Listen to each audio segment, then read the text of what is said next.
Hello नमस्कार साथियों, गौरव ज्ञान धारा में आपका स्वागत है। देखते ही देखते हम 2023 से 2024 में आ चुके हैं। और जैसा कि मैंने पहले आपको कहा ही था कि अब लास्ट क्लास में बोल दिया था कि नई क्लास जो है वो 2024 में ली जाएगी। 2024 में अपन ले रहे भी नया टॉपिक ही है जो आज दिन तक अपन ने इस चैनल पे पढ़ा नहीं और बहुत कम पढ़ने में आता है। यूट्यूब की दुनिया में जीजीडी का अपना सफर 2021 से शुरू हुआ था, फरवरी 2021 से 22, 22 से 23 और 23 से अब 24 में आ चुके हैं। मेरा प्रयास यही रहेगा कि जिस तरीके से हजारों विद्यार्थियों तक शिक्षा सुलभ हुई और उन्होंने अपने सपनों को साकार किया, वैसे ही ये हजारों का आंकड़ा लाखों तक पहुंचे और सभी विद्यार्थियों तक शिक्षा सुलभ हो। इसमें बस ईश्वर का आशीर्वाद और आप सभी का प्रेम जरूर चाहिएगा, क्योंकि देखो जब तक ये दोनों चीजें नहीं है तब तक हम क्या कर सकते हैं? कुछ भी नहीं। हमारे हाथ में क्या है? आप लोगों का प्रेम है तो सब कुछ है, और ईश्वर का आशीर्वाद है तो सब कुछ है। तो 2024 में आप लोगों के लिए भी बहुत सारी खुशियां हैं, बहुत सारे अच्छे पल आए और खुशनुमा आपका जीवन रहे, निरोगी काया रहे, ये मेरी शुभकामनाएं हैं। और बढ़िया तरीके से पढ़ाई पे फोकस करें और अच्छी तरीके से अपने सपनों को साकार करें। अब बढ़ते हैं अपन अपनी क्लास की तरफ।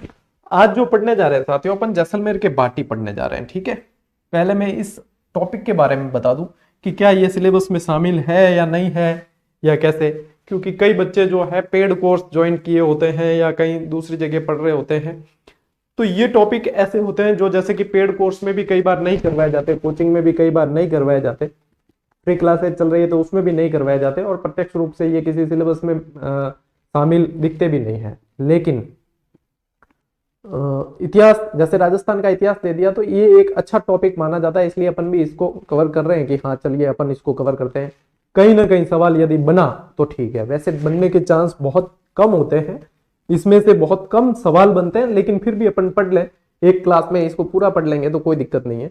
जहां से सवाल बनते हैं मैंने सारे के सारे फैक्ट उठा लिए हैं और सारे आप लोगों तक पहुंच जाएंगे। तो आपको निश्चिंत रहना है कि हाँ ये देख ली तो लगभग अपन ने कहीं नहीं भी पढ़ा है तो अपना सवाल तो बाहर नहीं जाएगा, है ना। तो इस तरीके से आप कवर कर पाओगे बहुत अच्छी तरीके से। चलिए शुरू करते हैं। देखो जैसलमेर के बाटी। अब जैसलमेर के बाटी से पहले मैं यदि इन्हें ये कह दूं कि बटनेर के बाटी, और बटनेर नाम से या बट्टी के नाम से ही इनके जो है फिर ये बाटी कहलाए। बट्टी नाम का भी एक शासक हुआ था, ठीक है, और उसी के नाम से ये बाटी कहलाए। ठीक है, इन्हें जो है इतिहास में उत्तर भड़ किवाड़ के नाम से जाना जाता था। क्या कहा जाता था? उत्तर भड़ किवाड़ कहा जाता था। ठीक है ना।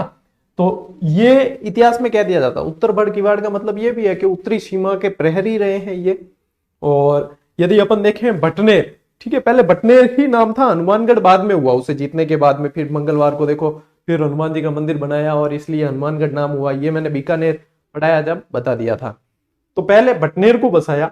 और यदि अपन राजधानियां भी देखेंगे ना भाटियों की, तो सबसे पहले जो है बटनेर राजधानियां, हनुमानगढ़ की तरफ बटनेर राजधानी रहेगी, उसके बाद में जो है फिर दूसरी राजधानियां बनाते हैं। ठीक है ना, फिर बाद में। अभी यदि आप मैप पे देखोगे तो ये देखो, ये यहाँ पे ये जो तनोट तो यहाँ इस तरफ साइड में आ जाएगा, और जैसलमेर यदि देखोगे तो सेंटर में आ जाएगा, और बटनेर थोड़ा सा ऊपर की तरफ वहां जाएंगे तब आएगा। और ये इस तरीके से ये जो एरिया आप लोगों का रहा है, ठीक है, ये एरिया आप कह सकते हो।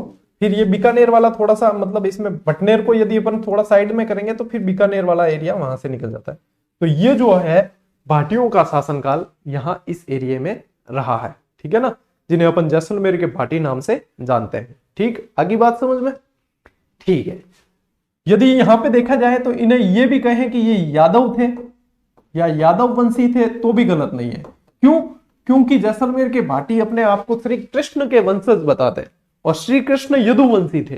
कहते ना यदुवंशी, श्री कृष्ण को क्या कहा गया है? यदुवंशी। तो इसीलिए ये यादव कहलाए कि ये चंद्रवंशी यादवों की शाखा से माने जाते थे। आपको सिर्फ समझना है और बस दिमाग में बैठ जाएगा। फिर देखो बटनेर दुर्ग का निर्माण वैसे देखा जाए किसने करवाया? भूपत भाटी ने करवाया। मैं दुर्ग बढ़ाऊंगा तब ये सारी चीजें बताऊंगा। 285 ईस्वी में उसने करवाया, भूपत भाटी ने करवाया। इन्हीं के वंशज आगे जाकर जैसलमेर में भाटी वंश की नींव रखते हैं। ठीक है, इस तरीके से। अब किंवदंतियां अलग कहती है, पुराने कई जो है स्रोत अलग अलग बताते हैं, अपने को एग्जाम अप्रोच के अनुसार लेकर चलना है, ठीक है। तो इन्हें उत्तर बड़किवाड़ के नाम से इतिहास में जाना गया है, ये भी ध्यान रखना। और यदि आपको पूछ ले कि भाटियों की राजधानियां क्या क्या रही या भाटियों की राजधानियों का क्रम क्या था, तब आपको यह चीज ध्यान रखना है, बटनेर, उसके बाद में तनोट, उसके बाद में लोद्रवा और उसके बाद में जैसलमेर। इस तरीके से इनका जो है ये क्रम रहा है। तो यदि जैसलमेर के भाटी से प्रश्न बनेंगे तो अपन कोशिश यही करें कि सब जो है कवर करेंगे अपन, ठीक है। चलो एक बार स्क्रीनशॉट ले लो, उसके बाद में अपन बढ़ते हैं आगे।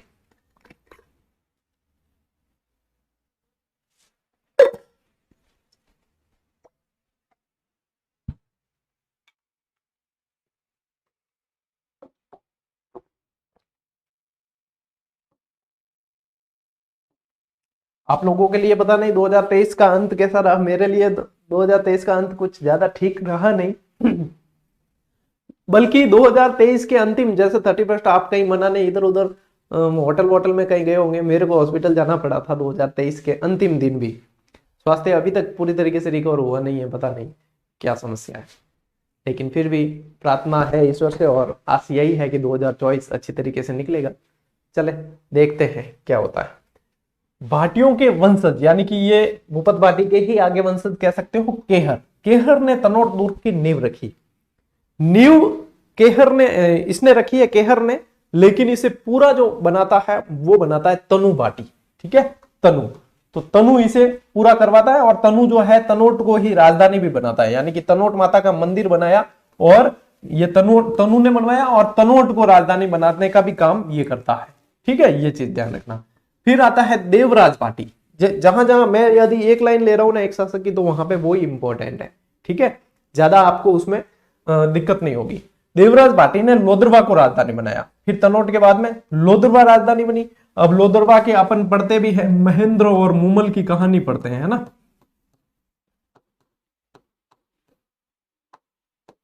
महेंद्र और मूमल पढ़ते हैं ना, लोद्रवा की राजकुमारी मूमल, तो ये वही लोद्रवा है जो चित्रकला के अंदर और उसमें और किंवदंतियों में, कहानियों में ज्यादा पढ़ने में आती है ना। तो ये बनाया और रावल की उपाधि धारण की। अब देखो आप ज्यादातर देखते हो तो इनके आगे जैसे रावल जैसी और ऐसे रावल शब्द लगता है, जैसे मेवाड़ के जो वंशज हुए उनके आगे राणा लगता है, जोधपुर वाले राजा लगता है ना। तो इनके आगे रावल और फिर बाद में लगेगा महारावल। तो रावल से महारावल कहां होगा वो भी बता रहा हूं। और रावल कहां से लगा, यहां पे इन्होंने राव की उपाधि त्याग कर रावल की उपाधि धारण की है, ठीक है ना। राव की त्याग कर रावल की उपाधि धारण की है किसने, देवराज भाटी ने। बन जाएगा प्रश्न तो बहुत बढ़िया है। फिर इसके बाद में विजयराज, और जब विजयराज आ जाता है तब ये समझो कि विजय हो गई, यानी कि जैसलमेर का जो शासन है, जैसलमेर की जो वंशावली है, जैसलमेर के जो जानकारी मिलती है वो व्यवस्थित तरीके से मिलने लग जाती है विजयराज के बाद।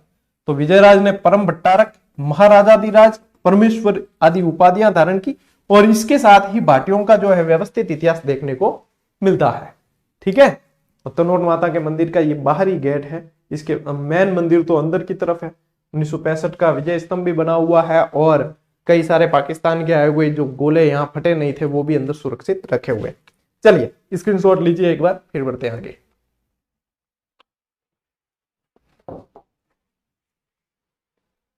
फिर अपन पढ़ते हैं रावल जैसल। महारावल जैसल कभी नहीं पढ़ोगे आप, रावल जैसल पढ़ोगे, क्योंकि यहां तक महारावल की उपाधि आई नहीं थी। रावल जैसल पढ़ते हैं तो जैसलमेर, यदि आपको जैसलमेर किसने बसाया, रावल जैसल। जैसलमेर नगर किसने बताया, रावल जैसल। जैसलमेर दुर्ग किसने बनवाया, रावल जैसल। तो रावल जैसल तो है जैसल भाटी, ठीक है। तो रावल जैसल, इससे पहले भोज नाम का राजा हुआ, फिर बाद में जैसल बनाया तो इसने जैसलमेर बसाया। त्रिकुट पहाड़ी, या फिर इस पहाड़ी को गोरहरा पहाड़ी के नाम से भी जाना जाता है, ठीक है।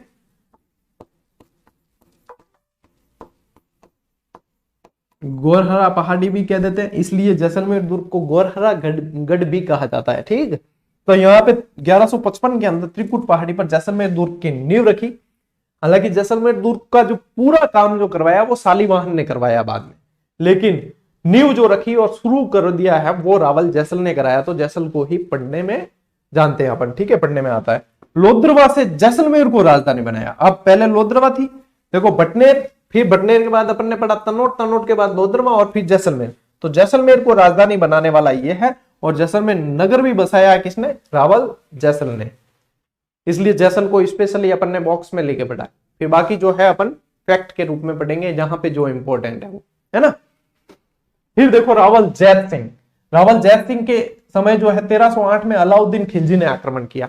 अब यदि देखोगे 1300 वाला टाइम पीरियड, तो यहाँ रणथंबोर, जालोर, है ना, सब जगह जो है अलाउद्दीन आके टकराया है, सब जगह भिड़ा है, सब जगह आपाड़े खाए उसने और परेशान किया है राजस्थान के शासकों को। यहाँ पे भी इसके रावल जैत सिंह के समय भी आया, लेकिन इसके समय कुछ उखाड़ नहीं पाया। यहाँ पे इसको कुछ मतलब विजय मिली नहीं, लेकिन इसके बाद वाले शासक के समय मिलेगी। ठीक है, आक्रमण किया लेकिन कोई विशेष इसे सफलता नहीं मिली। रावल जैत सिंह की मृत्यु के बाद मूलराज प्रथम शासक बनता है। मूलराज के समय जब आक्रमण करता है तब इसे सफलता मिलती है, और मूलराज के समय ही जैसलमेर का हो जाता है प्रथम साका। अलाउद्दीन की सेना से संघर्ष करते हुए 1311 में जैसलमेर का प्रथम साका होता है। साका का मतलब क्या है पता है? केसरिया प्लस जौहर। जौहर कौन करेगी? महिलाएं। केसरिया कौन करेंगे? पुरुष। मतलब दोनों की होती मृत्यु है। ये स्वयं जो है मृत्यु मतलब अपने आप को अग्निकुंड के हवाले करती है महिलाएं, और पुरुष जो है वीर गति को प्राप्त होते लड़ते लड़ते मारे जाते हैं। ठीक है, ये होता है साका।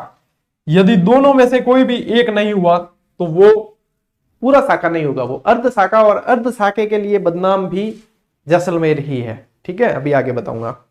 तो ये यहां पे ध्यान रखना है, प्रथम साका।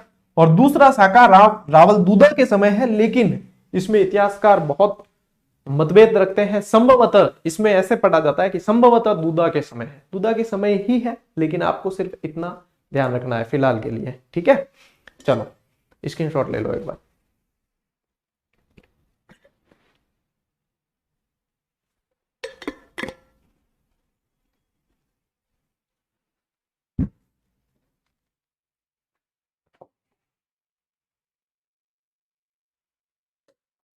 वैसे देखा जाओ तो जैसलमेर का भाटीवंश बहुत बड़ा है, लेकिन मैंने जो स्लाइड्स बनाई है वो एग्जाम अप्रोच के अनुसार बनाई है कि एग्जाम के अनुसार आपको क्या चाहिए, आपकी क्या जरूरत है और क्या पढ़ना है आप लोगों को, ताकि जब रिवीजन का दौर आएगा ना तब आप लोगों को ये क्लासेस संजीवनी की तरह लगेगी कि वास्तव में जो चीज हमें रिवाइज करनी है, जिस तरीके से पढ़ना है, जिस तरीके से एग्जाम में प्रश्न आते हैं, वो सारे के सारे इंपॉर्टेंट और व्यवस्थित।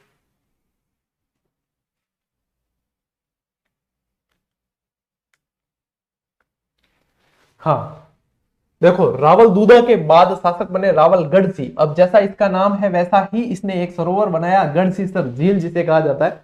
वर्तमान में यहाँ पे नौकायन वगैरह सब होता है।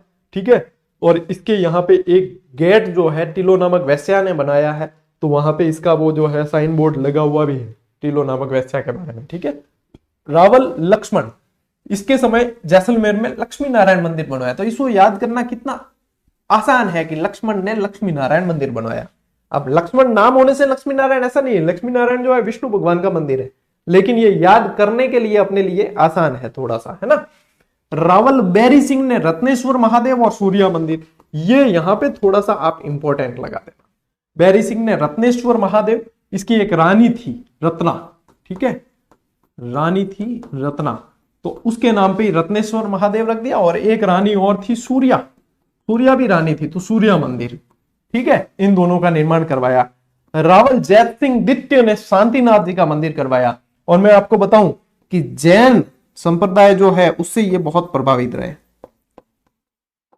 जैसलमेर के सारे पूरा वंश जो है जैन संप्रदाय से बहुत प्रभावित रहे हैं। इनकी जैनों की कई सारी पांडुलिपियां जो है यहाँ दुर्ग में जिन सूरी भंडार के अंदर सुरक्षित रखी हुई भी है, और जैनों का बहुत प्रभाव रहा है। कभी पूछ ले ऐसा प्रश्न तो ध्यान रखना। रावल लूणकरण, अब देखो ये लूणकरण अपन पहले पढ़ चुके। इसकी पुत्री उमादेव, जिसका विवाह मालदेव से, और बहुत बढ़िया तरीके से मैंने आप लोगों को पढ़ाया था ये। ठीक है, इसकी पुत्री उमादेव, और ये उमादेव इतिहास में किस नाम से जानी गई? रूठी रानी। मान तजत तो प्यूरक प्यू तजत मान, दोयो गए न बंदी है एकन ठंबे थान। ठीक है, आशाचारण को भेजा था मनाने के लिए तब ये कहा था, तो फिर वापस वो वहीं तारागढ़ में ही रही थी, पूरी जिंदगी जो है रूठ कर तारागढ़ में ही बिताई, और आप लोगों को पता है कि रूठी रानी के नाम से जानी गई। तो ये उम्मीदें यहाँ पे याद रखना है। रावल लूणकरण के समय अमीर अली कंधार का था, ठीक है। धोखे से इनके साथ में यहीं पे रहकर और अंदर से धोखा करके इसने क्या किया कि उस समय केसरिया तो हो गया लेकिन जौहर नहीं हो पाया, तो ये अर्ध शाखा कहलाया, ये बदनाम शाखा यहाँ का ये लूणकरण के समय हुआ है, ठीक है। तो ये ध्यान रखना। तो यहाँ पे जैसलमेर किस लिए जाना जाता है, ढाई शाखे, यानी कि एक तो अर्ध शाखा है, दो पूरे हैं, ठीक है, ढाई शाखों के लिए। जैसलमेर के रावल हर्राय ने नागौर दरबार में उपस्थित होकर, नागौर दरबार कब लगा था, 1570। मैंने जीजीडी फैक्ट के माध्यम से आप लोगों को पूरा व्यवस्थित तरीके से ये उपलब्ध करवाया, नागौर दरबार है ना, 1570 में लगा था नागौर में। तो ये उपस्थित होकर अकबर की अधीनता भी स्वीकार करता है और अपनी पुत्री का विवाह भी अकबर के साथ में कर लेता है। रावल कल्याण सिंह जो था उसने रावल की जगह, ये देखो मैंने आपको बताया था अभी कि रावल से महारावल कब होंगे, तब इसके बाद में फिर यहाँ के शासक महारावल कहलाते हैं। तो रावल कल्याण सिंह के समय रावल की उपाधि त्याग कर महारावल की उपाधि धारण की। किसने की, कल्याण सिंह ने। तो कल्याण सिंह को अपन महारावल कल्याण सिंह भी कह सकते हैं, ठीक है। इससे पहले पहले सारे रावल, इसके बाद वाले महारावल कहलाएंगे, ठीक है। चलिए लीजिए स्क्रीनशॉट।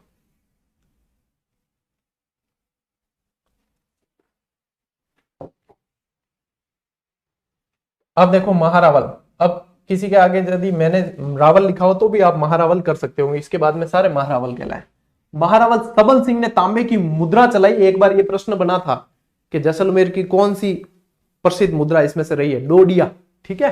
ये तांबे की प्रसिद्ध मुद्रा डोडिया के नाम से जानी गई, ठीक है। डोडिया के नाम से चलाई किसने, तो सबल सिंह ने, ठीक है। महारावल अक्षय सिंह ने अक्षय शाही सिक्के चलाए, अक्षय महल भी बनवाया और अक्षय पौड़ भी बनवाई, इतने खुद के नाम से, ठीक है। अक्षय शाही सिक्के सबसे ज्यादा प्रसिद्ध है।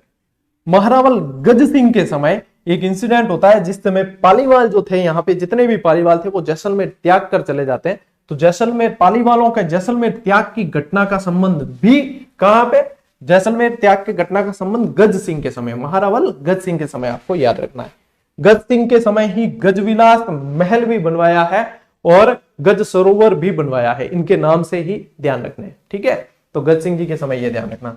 1857 की क्रांति जब होती है तो महारावल रंजीत सिंह होते हैं, यह पूछा भी जाता है।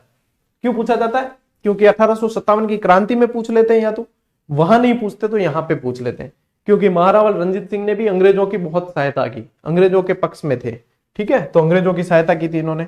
महारावल बैरीसाल जो थे, इन्होंने महारानी विक्टोरिया और महारावल बैरीसाल दोनों के नाम के चांदी के सिक्के चलवाए, दोनों तरफ दोनों के नाम के चांदी के सिक्के चलवाए थे। सिलावटों ने इनको एक महल भी बनाकर भेंट किया था, पंचमहल, वो भी इनको भेंट किया था महारावल बैरीसाल को, ठीक है। महलों में और बता दूंगा मैं।